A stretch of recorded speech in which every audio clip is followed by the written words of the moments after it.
Well, welcome again to Clean Nuts, and join me on another adventure. We're off to Dudley in the West Midlands. I scour the internet every night for old cars and bikes, and you probably know by now, if you're a regular visitor to the channel, that I like finding low mileage bikes and cars, or something with a bit of a story. And this popped up on the internet last night, and I thought, hello, this is a bit of me. It's a 1978 MGB GT in damask red, with the silver cloth interior.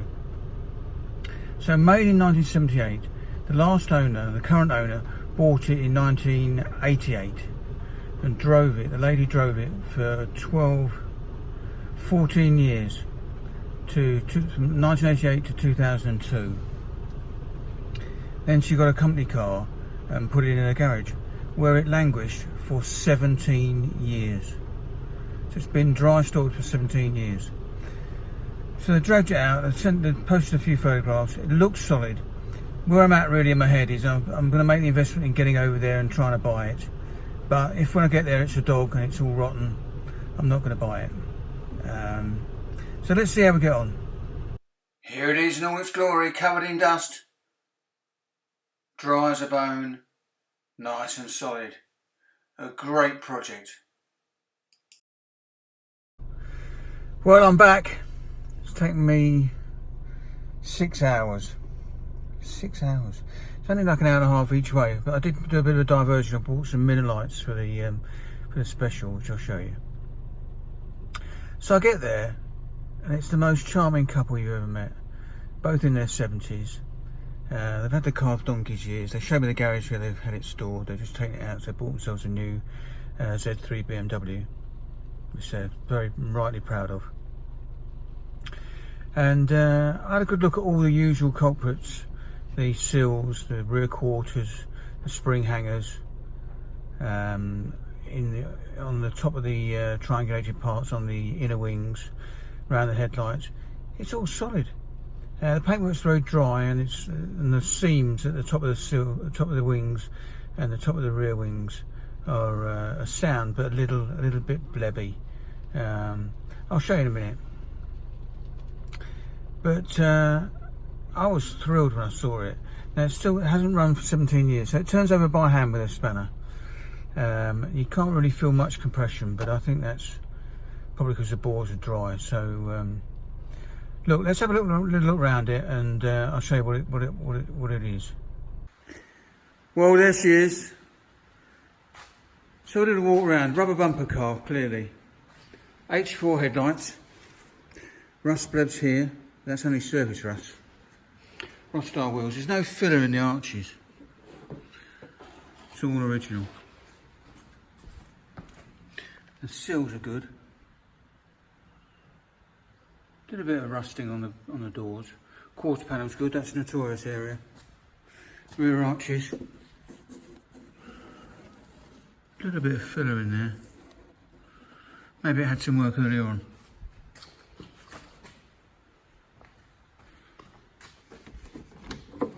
Hey, listen to this.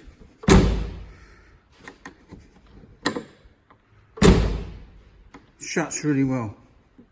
Look at these floors.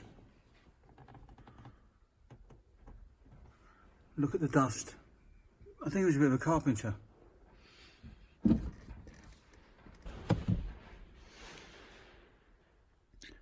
$17, I bet they'll clean up great. Oh, sunroof. It's been painted before, you can see. With cellulose. Came with some carpets. Oh, there's those mini lights I bought. Look at those. 13-inch Ford fitment for the special.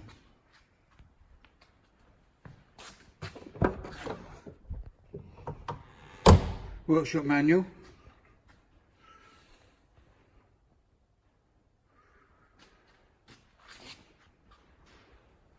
All come in a box of spares.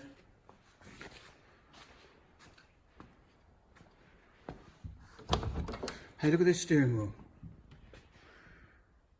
That is either perished or... I wonder if it'll come up. Probably put a motor litre on it anyway. overdrive on the gear stick. Again, solid floors, solid seals. That's what I mean, these are the areas they normally go. They normally go horrifically here and round here. I mean, that's just surface for us. Solid.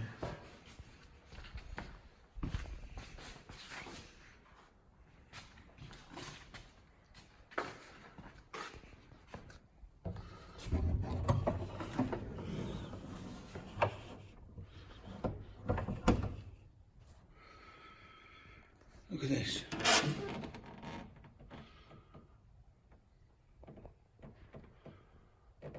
I'll tell you what is interesting. Dipstick. Clean oil.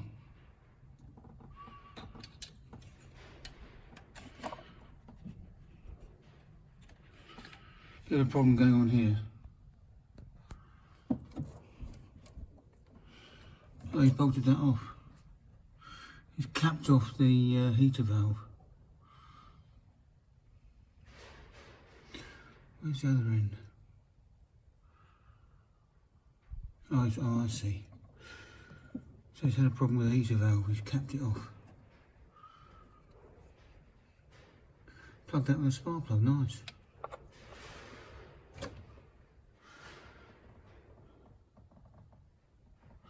Well, we'll have to see what happens when we try and start it. Anyway. Yeah, it came with a box of parts. And some carpets and manual. Some old coils and...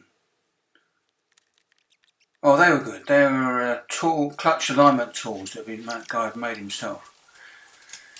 Now the spark plugs, I was going to put some oil down the boards. The spark plugs were unbelievably tight. I get a breaker bar to get them off. Amazing.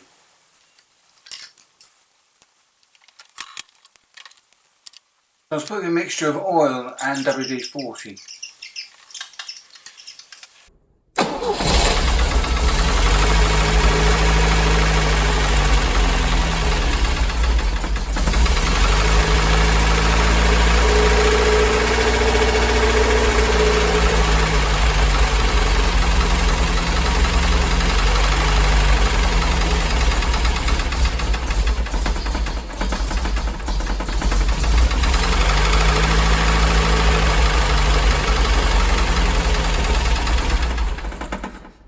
Well, I don't know if you heard that, there was a knocking and my heart sank a little bit when that happened.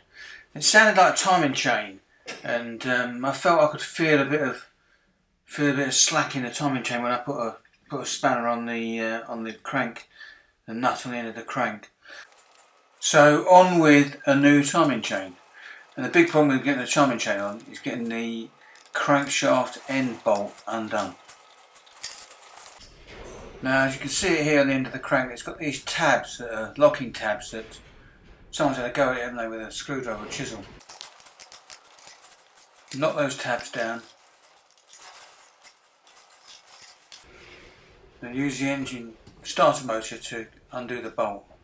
So if you watch the end of the breaker bar, you'll see it jump.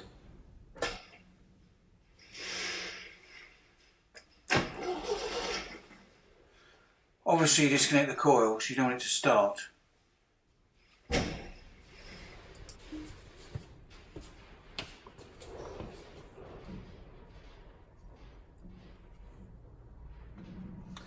Easy.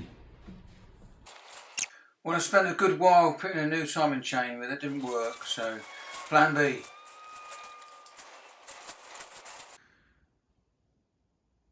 Well, I've been busy off camera stripping this down. Gonna get it painted bright red.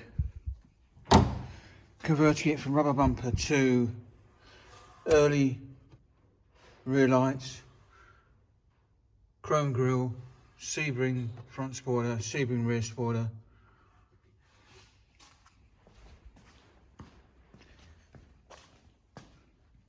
All stripped out, engine and gearbox out. It's one real solid car. Sebring bonnet.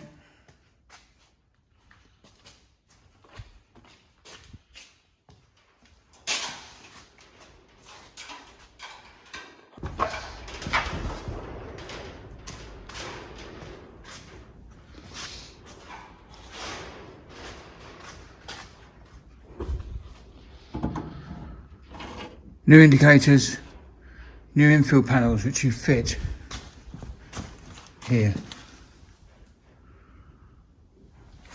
So you can fit chrome bumper indicators and side lights on a rubber bumper car. And standard 14-inch wheels, set of 15-inch Rostar Miller lights. Look at those babies. They look great. Give an update. Marlin looking very sorry for itself. Special new wheels.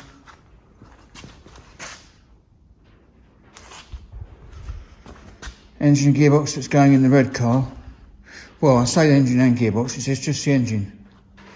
Got a Type 9 gearbox here to go in. And I've fitted a Type 9 in the Westfield. So if you remember from an earlier video, the gear stick was buried under the dash. Now it's reusable. This is one good looking car. So, blue car, parts card being stripped. Oh, got some 15-inch knock-on Miller lights. It's got wires. I'm sure they're out of balance. I can't get it to run right. Get a wobble on the steering wheel. So I bought these. They look good, don't they? So lots going on. Off it went to the painters. MGC bonnet, that is. Painted the bay with stone chip. Fitted those little cup. There's the bonnet. There's the front valance. Chrome grille. Rear valance. The whole thing rubbed down. Getting the gaps right. Custom fit to the rear lights. There's getting the door gaps straight.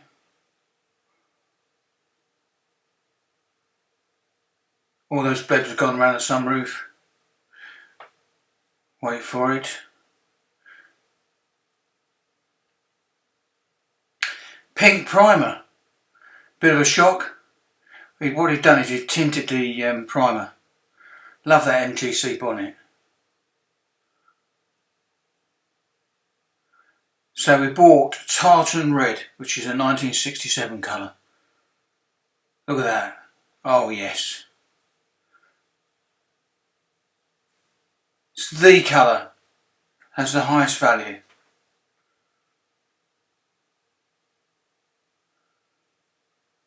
Stone chipped under the bonnet. Lost its fiberglass heritage. Just needed polishing.